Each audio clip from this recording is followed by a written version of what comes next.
뉴욕 증시가 일제히 1% 안팎의 상승세를 기록하며 장을 마쳤습니다. 미국의 1분기 GDP 증가율이 예상치에 못 미치는 것으로 나타난 점이 정책 당국의 양적 완화 기조 유지에 힘을 실어줄 것으로 예상되면서 상승세를 이끌었습니다. 중국 중앙은행의 시장 유동성 관련 발언도 투자 심리 개선에 긍정적인 영향을 미친 것으로 풀이됩니다. 다우지수는 1.01% 올랐고 나스닥 지수와 S&P 500 지수도 각각 0.85%, 0.96% 올랐습니다. 유럽 증시가 일제히 상승 마감했습니다. 중국 중앙은행의 시장 유동성 공급 발표에 따른 투자 심리 개선이 주요했던 것으로 풀이됩니다. 미국의 GDP 증가율이 예상에 못 미친 것으로 나타나면서 정책 당국의 경기 부양책 기조 유지에 힘을 실어줄 것으로 예상돼 호재로 작용했습니다. 영국은 1% 올랐고 프랑스와 독일도 각각 2.02%, 1.6% 상승했습니다. 미국의 지난 1분기 경제 성장률이 1.8%로 최종 확정됐습니다. 이는 앞서 발표된 수정치와 시장 전망치 2.4%를 크게 밑도는 수치입니다. 1분기 성장률 확정치가 이처럼 낮아진 것은 소비 증가율이 수정치보다 크게 낮아졌고 기업 설비 투자 증가율도 하향 조정되기 때문입니다. 또한 주택 건축 투자와 정부 지출 부문을 제외하고는 거의 대부분의 항목에서 수치가 수정치와 비교해 낮아졌습니다. 이 같은 1분기 성장률 하향 조정에도 불구하고 하반기 경기 반등에 대한 기대는 여전한 상황입니다. 코처라코타 총재가 CNBC와 가진 인터뷰에서 연준의 양적 완화 조치가 최소한 내년 하반기까지는 유지돼야 한다고 주장했습니다. 또 시장 불안을 낮추기 위해 연준이 기준금리에 대해 보다 확실한 정보를 제공해야 한다고 촉구했습니다. 또 제프리 레커 리치몬드 연방준비은행 총재는 블룸버그 TV와의 인터뷰에서 미국 경제가 앞으로도 부진한 성장세를 이어갈 것이라며 연준의 양적 완화 규모 축소 시기도 임박하지 않았다고 밝혔습니다. 레커 총재는 1분기 GDP 성장률이 1.8%로 떨어진 데 대해 내 전망에 부합하는 결과라며 내년에도 미국 경제 성장률이 2.25%에 그칠 것이라고 전망했습니다. 금값이 최근 3년 새 최저 수준으로 떨어졌습니다. 8월 인도분 금값은 뉴욕 거래소에서 전일 대비 3.6% 떨어진 온스당 1229달러 80센트를 기록했습니다. 이는 종가 기준으로 지난 2010년 8월 이후 최저 수준입니다.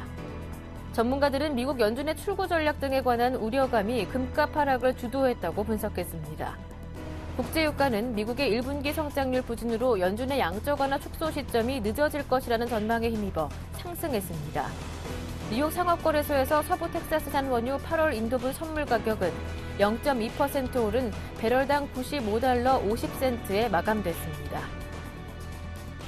연준의 출구 전략 우려로 시장 금리가 급등하면서 채권형 펀드로부터의 자금 이탈이 가속화되고 있습니다. 이달 중 순유출 규모는 사상 최대치에 이를 전망입니다. 시장 조사기관인 트림탭스 인베스트먼트 리서치 집계에 따르면 이달 들어 지난 24일까지 미국 내 채권형 펀드에서 순유출된 자금 규모가 617억 달러에 이르고 있습니다. 채권형 뮤추얼 펀드에서 528억 달러가, 채권형 상장 지수 펀드에서 89억 달러가 각각 환매로 이탈됐습니다.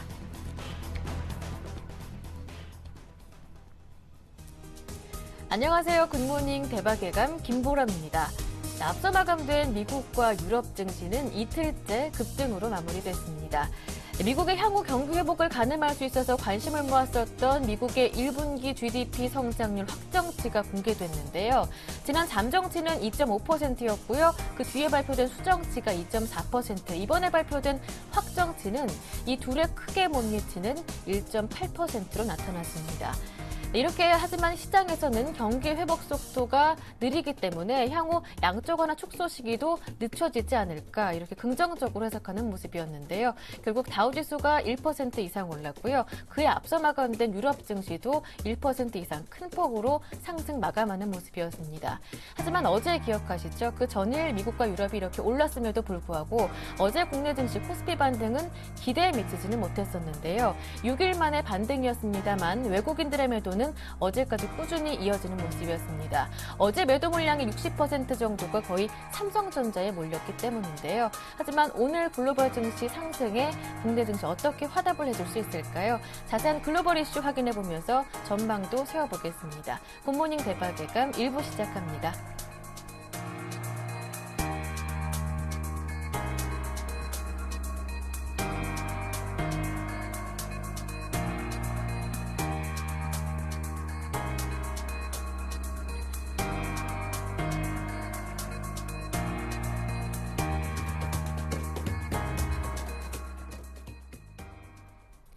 글로벌 증시 마감 소식 자세하게 확인해 보겠습니다. KTB투자증권의 이성웅 대리와 함께합니다. 안녕하세요.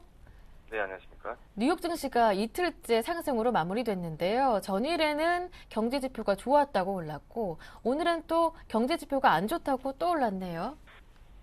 네, 우선 되게 좀 아이러니한 그러한 그 시장에서 그 여러 가지 요소들이 좀 아이러니하게 시장에서 좀 반응을 좀 하는 걸로 좀 판단이 되고 있고요.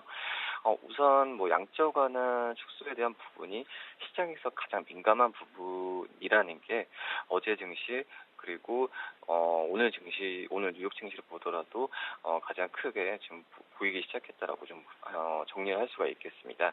다우지수 같은 경우에는 전날보다 149.83포인트, 1.02% 오르면서 14,910점, 14포인트로 거래를 마쳤고요. S&P 500 지수 같은 경우에도 전날 대비해서 15.23포인트, 0.96% 상승하면서 1,603.26포인트로 1,600선을 회복하는 모습 보여주었습니다. 나스닥 지수 같은 경우에도 전날보다 28.34포인트, 0.85% 오르면서 3,376.22포인트로 마감을 했는데, 우선은 방금 말씀하셨듯이 미국의 1분기 경제 성장률이 예상치보다 낮아진 수치로 나왔는데, 이렇게 경기에 대한 약간의 불안함이 좀 나와주면서 양적 완화 축소 시점이 늦어질 수 있다. 이런 기대감이 좀 커져서 좀 뉴욕 증시가 좀 그나마 좀 상승세를 마감하지 않았나 생각이 들고 있습니다. 경제 지표가 부진한데 그 지수가 올랐다는 게 좀 아이러니하지만 그래도 말씀드렸듯이 양적 완화에 대한 그런 악재가 서서히 좀 사그러드는 그런 모습을 보여주는 점은 좀 주식시장에는 좀 긍정적이지 않나라는 좀 생각이 좀 들고 있습니다. 네, 여러 연준 총재들의 양적 완화 유지 발언이 이어지고 있는 상황에서 미국의 1분기 GDP가 어느 정도 논거로 활용되지 않았을까 싶습니다. 예상치 그리고 그 전에 잠정치보다 더 낮게 나타나면서 결국에는 아직 양적 완화 축소할 시기는 아니다라는 주장에 뒷받침을 해주는 모습이었는데요. 1분기 GDP 성장률 자세하게 확인해 보겠습니다. 네, 미국의 지난 1분기 경제 성장률이 1.8%로 나왔는데요. 우선은 예상치가 바로 2.4%입니다. 2.4%에서 1.8%, 그 수치가 굉장히 갭 차이가 굉장히 크다라고 좀 볼 수 있겠고요. 1분기 성장률이 2% 밑으로 좀 떨어진 부분 같은 경우가 어떻게 보면은 좀 경제 성장률이 어떻게 보면 안 좋은 상황으로 가고 있는 것도 해석되지 않나라는 좀 생각이 들지만 그래도 좀 주식시장에 좀 긍정적으로 작용한 모습 보여주고 있고요. 역시 2% 밑에 떨어진 이유를 좀 본다고 한다면 역시 소비나 기업 투자 그리고 수출 등 예상보다 부진한 부분이 가장 크지 않았을까라는 좀 생각이 좀 들고 있습니다. 그리고 작년에 4분기가 0.3% 정도 성장에 그쳤는데 이에 비해서는 성장률은 그나마 좀 확대된 부분은 좀 있지만 지난 4분기 전에 3분기가 3.1%까지 상승을 보여주었는데 그 부분보다는 굉장히 좀 낮게 나온 수치라고 볼 수 있겠습니다. 이렇게 1분기 성장률이 좀 낮아진 이유는 말씀을 드렸지만 소비 쪽이 가장 크다라고 볼 수 있겠고요. 미국 경제에 차지하는 비중이 거의 소비 증가율이 70% 정도 달하는데 예상치보다 크게 낮아졌던 부분이 낮던 부분이 이렇게 경제 성장률이 낮게 나온 이유이지 않나라는 생각이 좀 들고 있습니다. 또 주택 건축 투자 그리고 정부 지출 부분을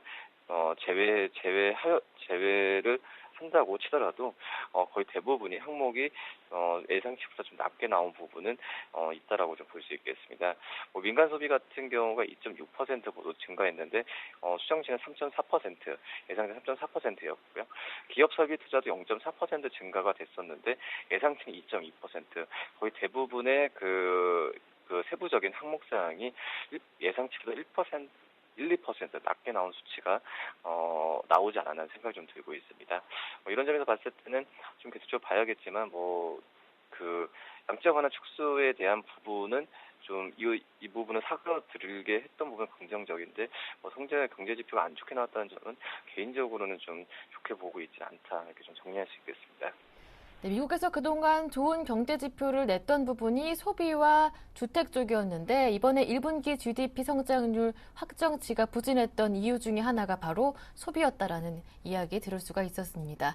연준 총재들의 양적 완화 유지 주장도 계속 이어지고 있는데요. 자세한 내용 들어볼게요. 네, 어제 같은 경우에 제퍼리 웰커 리치몬드 연방준비은행 총재가 미국 경제가 부진한 성장세를 아직까지 낙관할 수 있는 상황은 아니다. 그렇기 때문에 양적 완화 축소를 하는 것 자체가 아직까지는 시기상조고 그 시기가 지금 현재는 아니다라고 좀 밝혔는데요. 우선 어제 제가 방금 말씀드렸듯이 1분기 경제 성장률도 1.8%로 떨어진 부분, 이런 부분도 있고 이런 부분에 있어서 아직 양적 완화 시기는 좀 아니다라는 부분을 계속적으로 언급한 것 같고요.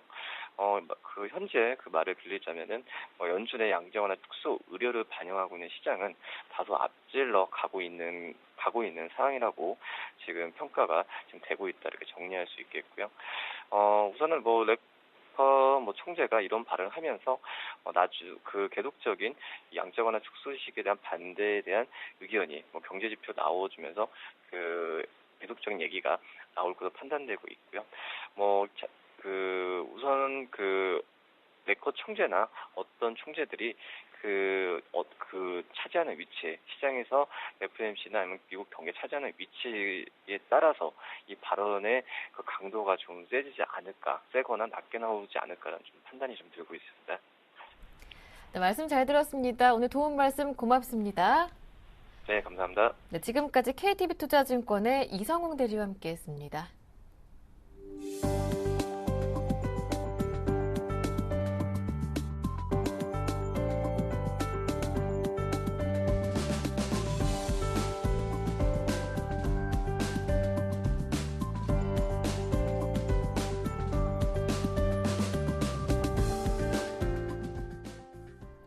글로벌 증시 주요 이슈 집중 분석합니다. 레이크쇼어 인베스터스의 이현민 이사님과 함께합니다. 안녕하세요. 안녕하십니까? 네, 관심을 모았었던 미국의 1분기 GDP 성장률 확정치가 발표됐습니다. 하지만 기대에는 크게 못 미치는 성적이었네요. 그렇습니다. 어제 저희가 이제 잠깐 이 이슈를 다뤄드렸는데요. 네. 예상보다는 수치가 좀 나쁘게 네. 발표가 됐습니다.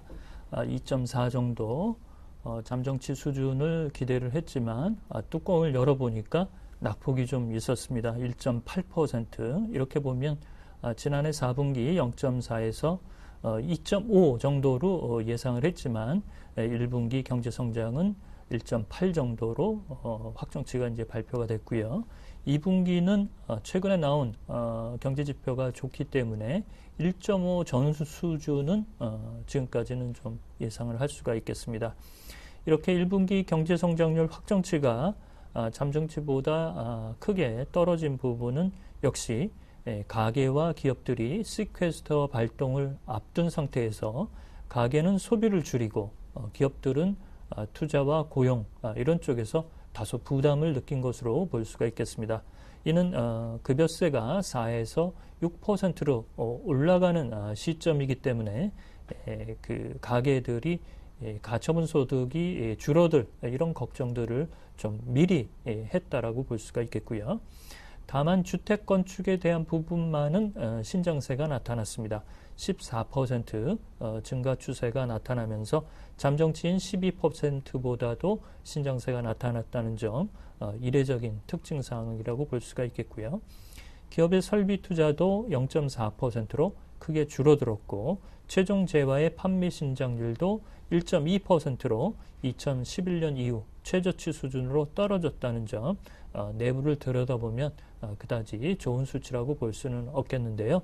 오늘 뉴욕 증시가 이렇게 상승한 부분은 이렇게 1분기 GDP 수치가 나쁘게 나오자 양적 완화의 조기 축소 가능성이 멀어지는 것이 아니냐, 이렇게 또 해석이 나왔습니다. 네, 이렇게 1분기 GDP 발표 내용 조금 더 자세하게 다시 진단을 해봤고요. 골드만삭스가 6월 FOMC 직후에 있었던 버냉키 의장의 기자회견에 대해서 매파의 기습이었다라고 지적한 것에 대해 곧바로 사과했다고요. 그렇습니다. 증시가 이제 크게 출렁일 수 있는 부분에 예. 그 단초를 제공했다라는 것이 이제 네. 골드만삭스 쪽에서 이제 나온 부분인데요. 이렇게 이제 매파의 기습이다라고 얘기한 것도 주가가 좀 더 하락할 수 있는 부분에 방점을 찍었지만 예상보다는 뉴욕 증시가 빨리 회복될 수 있을 것이다라고 그 식견을 바꿨습니다. 저희가 이제 20일 날 FOMC 6월 기자회견을 통해서 저희가 이제 단서를 달았다는 얘기를 말씀을 드렸는데요. 이 내용을 잘못 판단했다라고 골드만삭스의 최고 주식 전략 부분의 투자 책임자인 피터 오펜하이머가 사과를 했습니다. 이에 대해서 이제 월스트리트저널의 에디터인 데이비드 워셀이 한마디 더 거들었는데요. 역시 골드만삭스가 본 부분은 시장의 버냉키 의장의 본심을 잘못 분석한 것이 아니었느냐라고 얘기를 했습니다. 저희도 이제 20일 날 방송을 통해서 연준의 전망대로 간다면 그렇지만 올해 경제 성장률을 낮췄기 때문에 올해 양적 완화 축소는 버냉키 임기 내에서는 나오기는 좀 어려울 것이다 라고 얘기를 했고 시장의 반응도 1차 충격은 있겠지만 이를 흡수할 수 있는 시장의 복원력을 좀 기대한다라고 얘기를 드렸습니다. 이렇게 골드만삭스의 최고 주식 담당 스트라테지스트도 시장을 잘못 읽을 수 있다라는 부분인데요. 그렇지만 시사적인 부분은 그럼에도 불구하고 일주일이 채 되기도 전에 이런 식견이 잘못됐다라고 고백하고 이 수정하는 이런 부분은 저희도 좀 본받아야 될 부분이 아닌가라고 볼 수가 있겠습니다. 네, 달러 강세가 이어지고 있습니다. 그런데 미국 포춘지에서는 당분간 이런 달러 강세가 이어질 것이다라고 전망을 했다고 하고요. 일부 전문가들은 조금 더 길게 장기간의 강세에 대해서 예측하는 발언도 나왔다고 하던데요. 이 부분 자세하게 살펴보겠습니다. 그렇습니다. 저희가 이제 출구 전략에 대한 그 청사진이 나오게 되면 달러 강세 때문에 니케이 지수는 긍정적인 모멘텀으로 작용할 공산이 크다라고 말씀을 드렸는데요. 포춘지가 이에 대해서 좀 더 장기적인 측면에서 달러 강세가 이어질 것이다라는 전망을 새벽에 내놨습니다. 일본과 그 니케이 지수 이런 쪽에서 최근에 이제 달러 강세로 인해서 시장이 좀 출렁거리고 있지만 장기적으로는 좀 보탬이 될 수 있을 것으로 보이고 있고요. 노무라 증권의 외환 전문가인 옌스 노르드빅 이 외환 전문가도 향후 달러의 강세가 3, 4년 정도 이어질 수 있을 것이다라고 얘기를 했습니다.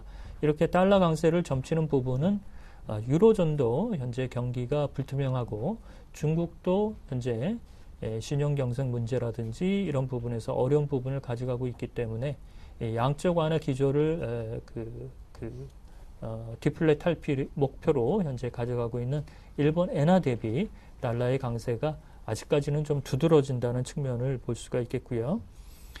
내일 이제 오늘과 내일 이제 구로다 하루이코 총재가 취임한 지 이제 100일이 되는 시점입니다. 7월 21일 참여연 선거에 자민당 승리도 밝기 때문에 니케이 지수의 추가적인 상승을 점치는 월가 전문가들이 50% 정도는 되고 있다는 점을 덧붙여 말씀을 드리겠습니다. 네. 시장이 미국과 중국에서 연타로 충격을 받게 되면서 이제 유럽 쪽으로 좀 희망의 눈을 돌리는 시각이 조금 나타나고 있는데요. 오늘부터 이틀간의 일정으로 EU 정상회담이 열리게 됩니다. 여기서 좀 시장의 호재로 작용할 만한 결과물이 나올 수 있을까 좀 기대가 모아지는 상황인데 주요 안건 어떻게 됩니까? 그렇습니다.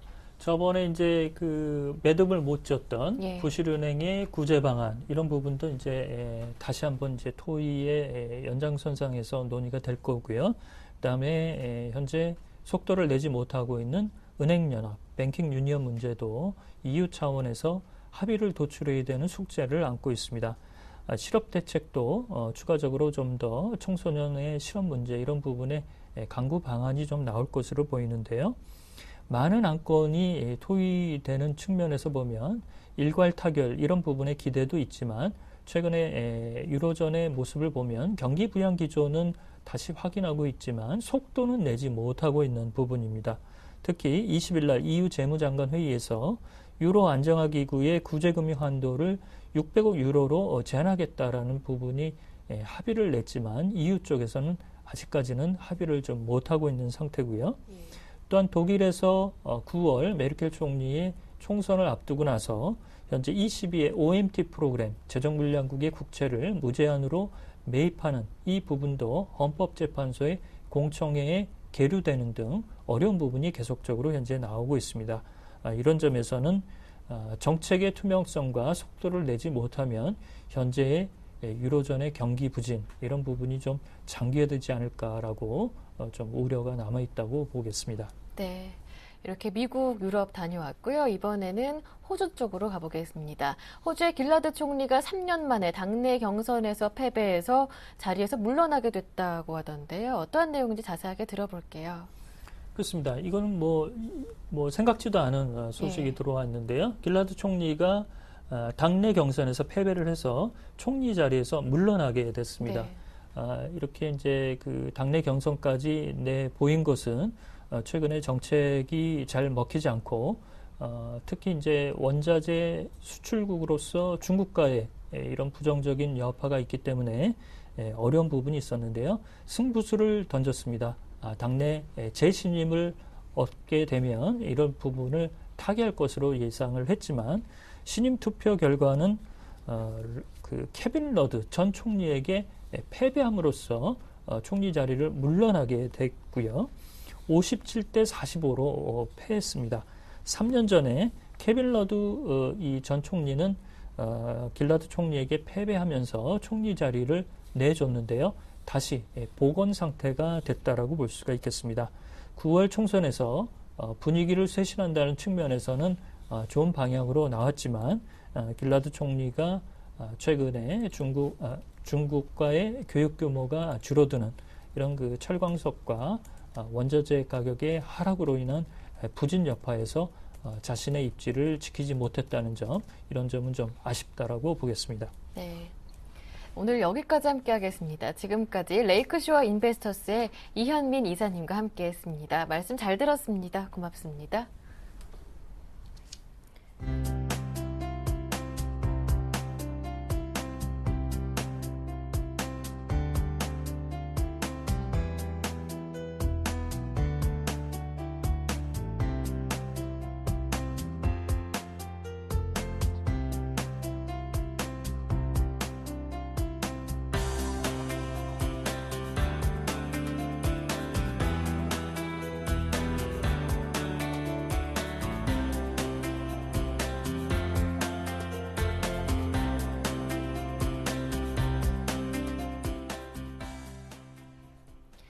오늘장 전략 시간으로 이어가겠습니다. 이렇게 매주 목요일은 저희가 외국인과 기관이 어떠한 종목에 관심을 보였는지 그리고 어떤 종목을 팔았는지 외국인과 기관의 수급 특징주를 분석해드리는 시간 함께하고 있는데요. YG인베스트의 심규현 대표님과 함께 이야기 나눠보겠습니다. 안녕하세요. 네, 안녕하십니까.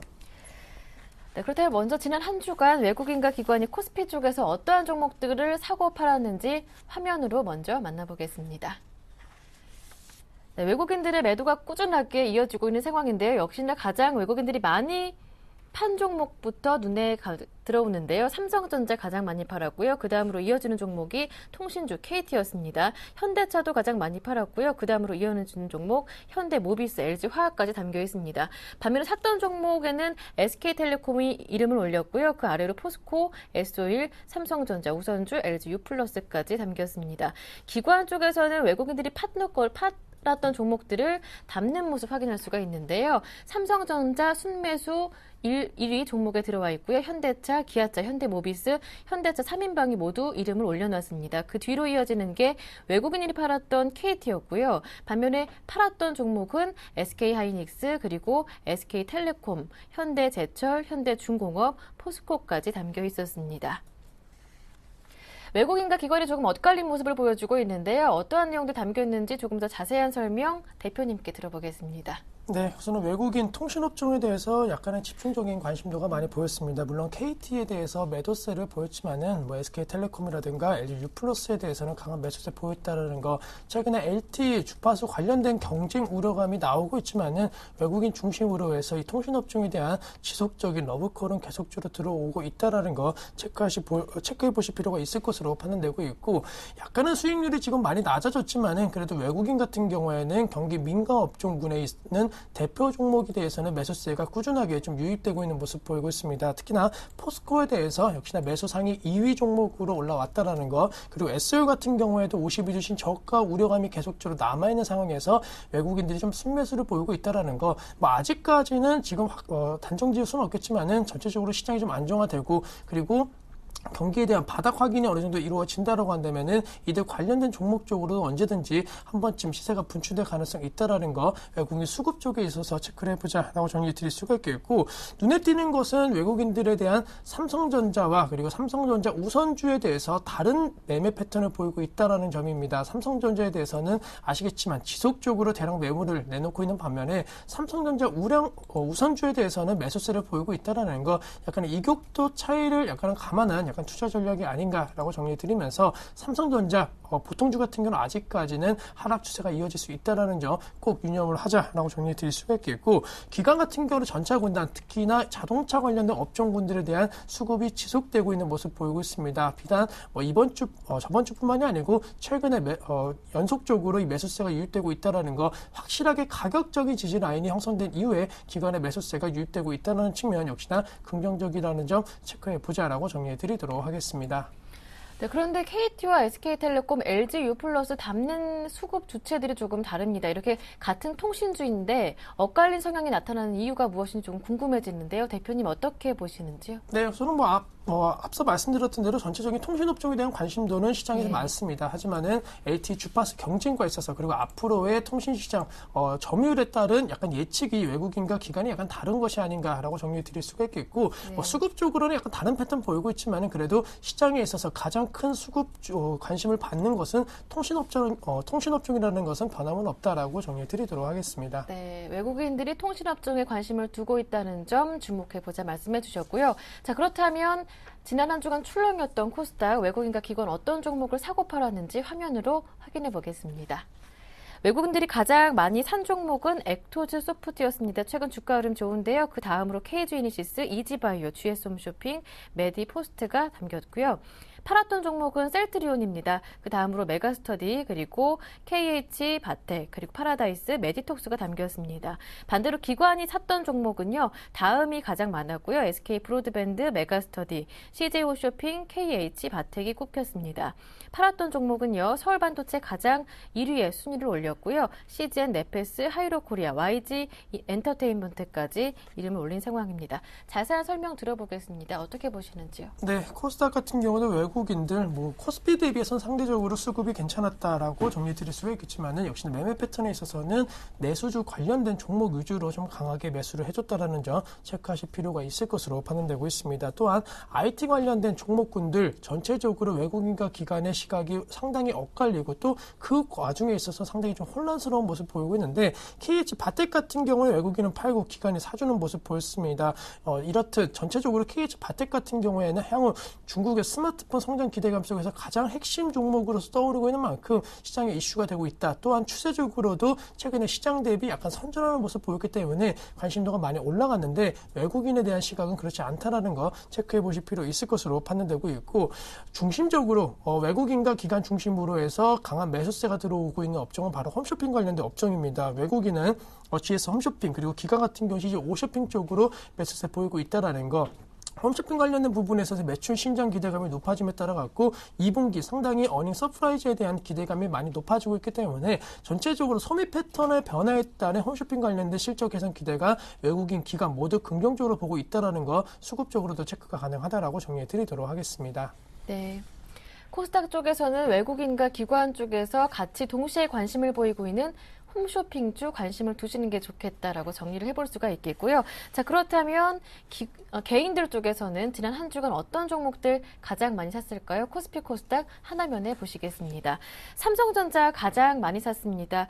KB금융이고요. 그다음에 현대중공업, 삼성물산, 롯데칠성을 코스피 쪽에서는 가장 많이 담은 종목으로 보이고 있고요. 코스닥 쪽에서는 서울반도체, 루멘스, 다음 KG이니시스, 세코닉스까지 관심을 보였습니다. 이런 개인들의 순매수 동향 대표님을 통해 다시 한번 정리를 해보겠습니다. 네, 우선은 코스피와 코스닥으로 나눠서 말씀드리면 코스피는 경기 민가업종군 대표주 중심으로 해서 개인들 매수세가 강하게 유입되었다는 거, KB금융, 현대중공업, 삼성물산, 삼성전자 같은 종목군들 역시나 업종 대표주라는 거 다들 아실 걸로 판단되고 있습니다. 따라서 개인들 이들 관련된 종목 쪽으로 집중했다라고 정리 드릴 수가 있겠고, 코스닥에 대한 매매 패턴 좀 보신다라고 한다면 사실 코스닥의 매수 상위 종목군들을 놓고 본다라고 한다면은 4월달, 5월달 시장에 있어서 이슈가 되고 대체 상승을 보였던 종목군들이 상당히 많습니다. 특히나 LED 관련된 종목군들이 그러한 종목이고 세코닉스라든가 KG 이니시스 전체적으로 2013년도 들어갔고 상당히 큰 폭의 성장성과 실적 모멘텀이 나왔던 종목인 만큼 시장 여파로 인해서 급락했던 추세 상승 종목군들을 개인들이 사줬다라고 정리해 드리도록 하겠습니다. 삼성전자 그렇다면 개인들이 보는 대로 저가 매수의 기회가 맞는 것인지 궁금하고요. 외국인과 개인 쪽에서 샀던 종목들 가운데 이 종목은 정말 잘 샀다는 종목 있으신지, 아니면 이 종목은 정말 건드리면 안 될 텐데 우려되는 종목이 있으신지 굿 종목, 배드 종목도 확인해 보겠습니다. 네, 우선 삼성전자부터 먼저 말씀해 드리면 결론적으로 약간은 지금 하락 추세는 이어질 수 있다. 7월 초 삼성전자 2분기 잠정 실적이 발표가 되기 이전까지는 약간 하락 추세가 이어질 가능성이 높다라는 거 생각해 보실 필요가 있을 것으로 판단되고 있기 때문에 아직까지는 삼성전자 떨어지는 칼날이다라는 점 기억을 하자라고 정리해 드릴 수가 있겠고, 이 종목에 대해서 좀 주의를 하자라고 말씀드리는 건 개인들 코스닥 매수 상위 3위 종목인 다음입니다. 사실 포털 관련된 종목군들, 스마트폰 관련된 최대 수혜 업종과 종목으로서 떠오르고 있지만은 점유율적인 측면에 있어서 NHN 쪽으로 완전히 지금 쏠리고 있다라는 거, 다음이라든가 SK컴비 같은 종목군들은 하락 추세가 이어질 가능성이 있을 것으로 판단되고 있습니다. 따라서 포털 관련된 종목군들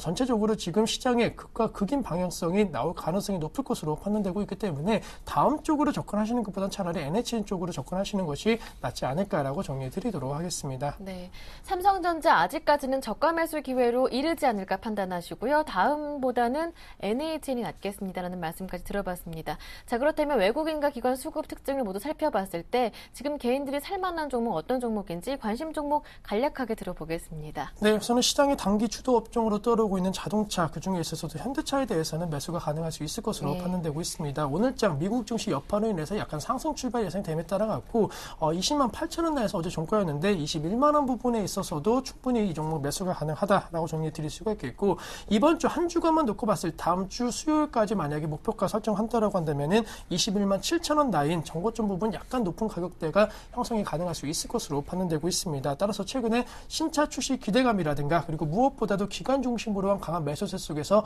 어제장 외국인도 매수 전환되었다라는 측면, 당분간은 수급 개선 종목으로서 최소한 3에서 4% 정도의 상승세는 이어질 수 있을 것으로 판단되고 있기 때문에 시장에서 중심이 되고 있는 종목 쪽으로 개인 투자자 여러분들도 관심 가지시는 전략 필요하다라고 정리해 드리도록 하겠습니다. 네, 지금까지 심규현 대표님과 함께했습니다. 말씀 잘 들었습니다. 고맙습니다. 감사합니다.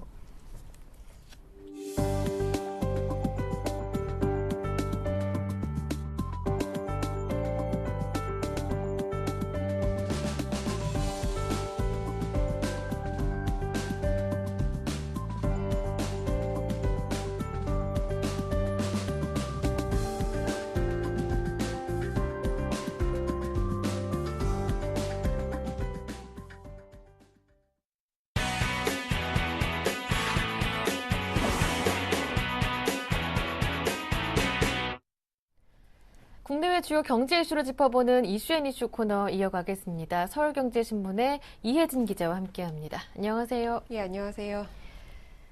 네, 우리금융 매각 방안이 어제 드디어 확정 발표가 됐습니다. 지난 정부에서 세 차례나 실패했던 적이 있는데요. 이번에는 일괄 매각이 아니라 분리 매각을 선택했다고 합니다. 그렇기 때문에 이번엔 좀 민영화 제대로 성공할 수 있을지 관심이 모아지고 있는데 자세한 내용 들어보겠습니다.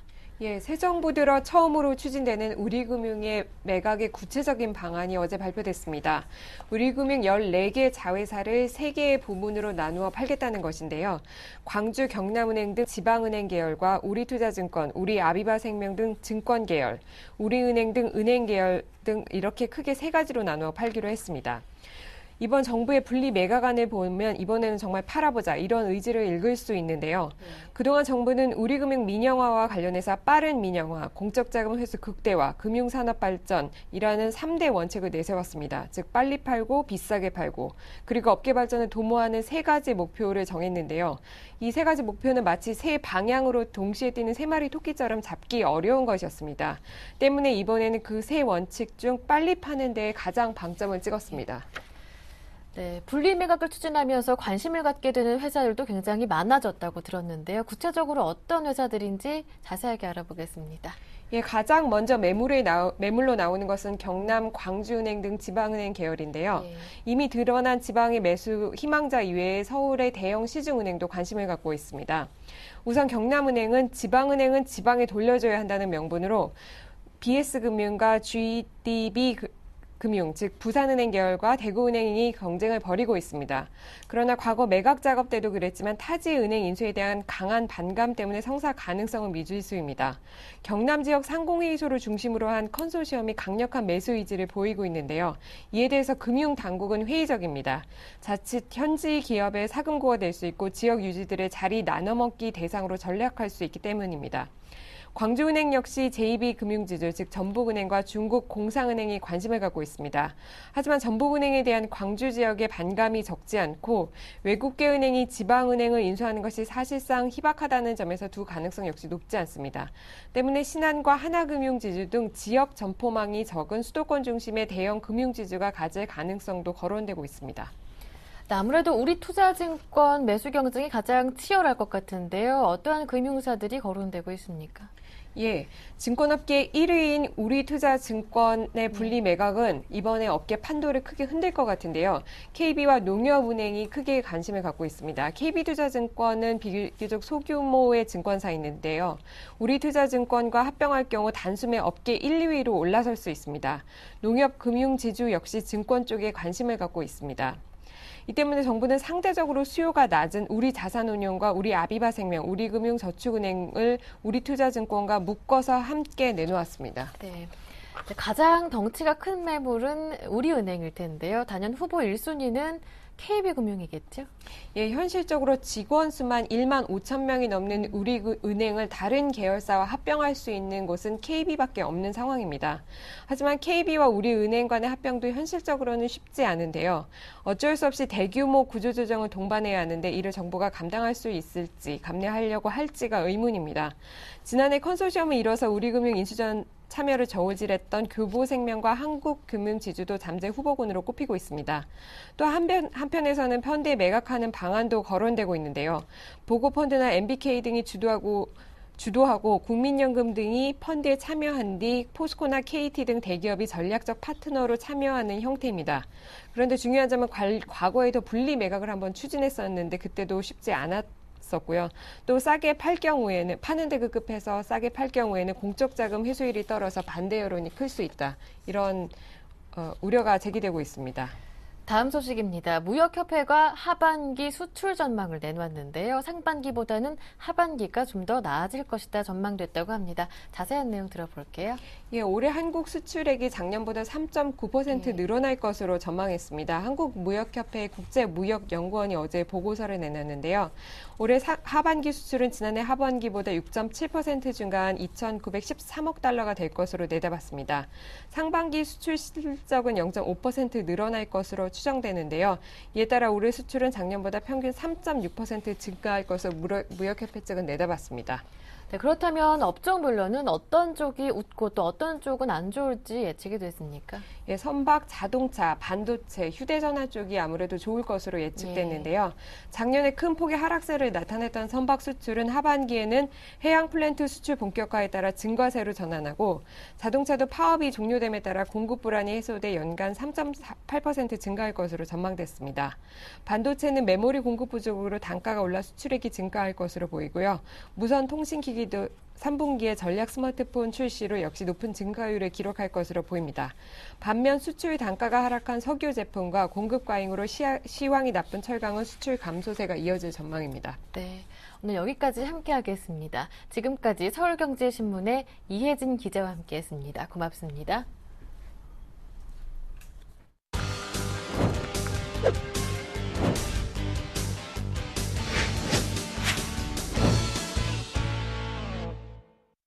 네, 김용준의 골드박스 시간으로 이어가겠습니다. 샘플러스 김용준 전문위원 전화로 연결해 보겠습니다. 안녕하세요. 예, 안녕하세요. 네, 오늘은 소재 전문 업체에 대해서 설명해 주신다고 들었어요. 예, 예. 일단 오늘 종목을 이제 말씀드리는 거는 그동안 이제 시장이 상당히 안 좋았던 상황에서 이제부터는 조금 이제 시각을 긍정적으로 좀 바꾸셔야 될 필요가 있기 때문에 그래서 이제 종목에 대한 분석들을 좀 철저히 해서 향후 어떤 그 장상에 좀 대비할 수 있도록 준비를 해드리려고 하는 방향입니다. 오늘은 이제 상보라는 종목을 좀 설명을 드릴 예정입니다. 상보라는 회사는 일단은 제목을 좀 이렇게 가져가는 게 맞을 것 같아요. 현재하고 미래가 있다. 그러니까 무슨 얘기냐면 현재 실적도 굉장히 괜찮은 상태에서 아직은 저평가 영역에 있는 기업이고요. 미래에 그 큰 어떤 그림들이 있기 때문에 이런 것들이 복합적으로 작용하게 된다면 향후에 좀 우리가 많이 관심을 가져야 될 종목 중에 하나가 아닌가 좀 생각이 듭니다. 현재 상보가 하는 일은 소재 전문 기업입니다. 소재 전문 기업인데 일단은 적용 범위는 디스플레이, 태양광 그리고 산업포장재 뭐 이런 쪽으로 해서 결국 이제 필름 중심의 사업 구조를 갖고 있다라고 볼 수가 있습니다. 필름 쪽에서는 일단은 광학 필름, 그러니까 뭐 빛을 전달하는 거에서 LCD, LED, TV 등을 적용을 지금 하고 있는 상태이고요. 태양광 쪽으로는 자외선 차단 쪽이나 겨울철 난방열 차단과 같은 차단 쪽의 어떤 것들, 그래서 뭐 건축하고 자동차 쪽의 방범 기능으로 주로 좀 사용이 되는 부분도 좀 있고요. 산업포장재 쪽으로는 지금 이제 SPT라는 부분이 있는데 이 부분 같은 경우는 결국 환경 오염인 PVC를 대체하는 산업포장재 쪽으로 사용되기 때문에 현재 그 필름 하나 가지고 좀 광범위하게 이제 사용되고 있다고 일단 볼 수가 있습니다. 그래서 이게 이제 기본 사업 모델이 되는 겁니다. 이 부분이 기본 사업 모델이 되는 상태인데 이 회사는 이 사업을 가지고서 2008년도 매출 700억에서 2012년도, 그러니까 전년도 마감했던 매출 기준으로는 2,500억까지 올라왔습니다. 그러니까 매년 17%의 꾸준한 성장을 좀 보이고 있고요. 올해에도 관련된 쪽에서 매출이 증가하면서 올해 예상되는 매출은 3천억 정도의 영업이익 270억. 일단은 지금 이런 정도라면은 이제 시가총액이 한 2,700억 정도는 나와야 되는데 전일 종가로 봤었을 때 지금 현재 시가총액은 한 2천억 정도 내외가 지금 되고 있다라고 볼 수 있기 때문에 아직까지는 현재 기존 사업 부분만 가지고도 충분히 추가 상승 여력은 갖고 있는 기업이라고 볼 수 있습니다. 그러면 상보라는 회사를 정말 집중하고 있는 부분은 다른 부분입니다. 이제 CNT라는 부분인데 이제 CNT라는 건 이제 탄소 나노 튜브라고 합니다. 탄소 나노 튜브라고 하는 건데 이거는 이제 굉장히 꿈의 물질이라고 일단 볼 수가 있는데 이 탄소 나노 튜브를 가지고서 결국은 이제 이게 이제 얼마 전에 급작스럽게 이제 주가가 올라왔던 가장 큰 이유가 뭐냐면 결국 이제 상보가 3년 정도, 4년 정도 투자했던 CNT의 공장이 이제 상용화 들어가기 임박하다. 그래서 공장 완공이 다음 달에 될 거고 이제 본격적으로 하반기에는 CNT 관련해서 납품이 좀 될 거다. 이런 얘기 드렸는데 결국 이 CNT를 가지고서 할 수 있는 부분이 뭐냐라고 보면은 굉장히 다양한 부분에서 좀 적용을 할 수 있습니다. 자동차 쪽에도 적용을 가능하고요. 자동차 쪽에 뭐 시트라든지 이런 부분들도 적용을 가능하고요. 태양광, 패널, 스마트 기기 각 분야 모든 부분에 좀 적용을 하는데 우선적으로 지금 적용 가능한 대상 쪽이 어느 쪽이냐면 이제 우리가 이제 터치 스크린이라고 하는 TSP에서는 ITO 물질이라는 게 있습니다. 화면에서 나가는데 이제 그 터치스크린 부분에서는 ITO 물질을 입히는데 이 ITO 물질이 굉장히 비싼 물질입니다. 그래서 이제 그 애플 같은 데서는 이 ITO 물질을 확보하기 위해서 그 일본의 그 회사 하나를 CNT 회사 그 ITO 물질을 파는 회사를 인수하는 경우까지 있었죠. 근데 지금 현재 이게 그 CNT로 바뀌는 과정들이 좀 있습니다. 그래서 이거를 갖다가 메탈메시라고 표시를 하는데 결국은 ITO 물질을 대체하는 어떤 과정으로서 우선적으로 스마트 기기 쪽에 TSP에 먼저 적용이 된다 하면 이 시장 규모만 해도 상당합니다. 근데 이제 아까 말씀드린 것처럼 이쪽은 계속적으로 적용 범위가 확대되는 부분들이 있기 때문에 결국 이런 부분들이 구체적인 성장성으로 나타난다고 하면 이것은 상당히 큰 효과라고 일단 볼 수가 있고요. 그래핀이라는 것들도 역시 이제 그 실리콘 대비로 한 10배 정도, 구리 대비로 한 100배 정도 강한 쪽인데 결국 이제 그 상프라노 회사를 바라보는 것들에서는 그 그래핀과 CNT라는 두 가지를 같이 이제 묶어서 보는 거고요. 이것이 이제 그 정말로 이제 그 신성장의 어떤 핵심 물질을 만들어내서 이게 상용화되는 과정들이라고 일단 볼 수가 있습니다. 그래서 앞부분을 처음에 설명드렸을 때 뭐라고 좀 설명을 드렸냐면 상보라는 회사는 현재와 미래가 있는 소재 전문 기업이다라고 말씀드렸고요. 현재라는 것은 결국은 지금까지 회사가 기존 사업을 하고 있는 이런 부분들이 굉장히 안정적으로 매출을 발생하면서 적용 범위를 안정적으로 발생하는 상태에서 이쪽 자체만 해도 사업이 꾸준하게 지금 성장을 하고 있는 단계이고요. 그리고 CNT나 그리고 그래핀의 본격적인 상용화가 시작된다면 이 회사의 주가는 뭐 상당히 크게 좀 움직일 수가 있고요. 지금은 분명한 게 한 가지 단점은 뭐냐면 성장 단계에 있습니다. 성장 단계에 있다 보니까 현재는 부채와 금융 비용이 좀 많이 나오는 거죠. 근데 그 부채와 금융 비용 때문에 편감비 비중이 좀 높은 것이 이 회사의 단점이긴 한데 이거는 성장 단계에서 기본적으로 가지고 있는 회사의 일반적인 다 상황들이고 뭐 이 범위에서 계속적으로 투자가 적용되고 그러는 부분들은 오히려 장기적으로는 긍정적인 요소를 일단 볼 수가 있기 때문에 이걸 갖다가 부채 구조가 높다거나 연구개발비가 많이 나간다는 것을 그 부정적인 요소로 볼 것이 아니라 오히려 이것이 이 회사의 성장 엔진으로 좀 보셔야 될 필요가 있습니다.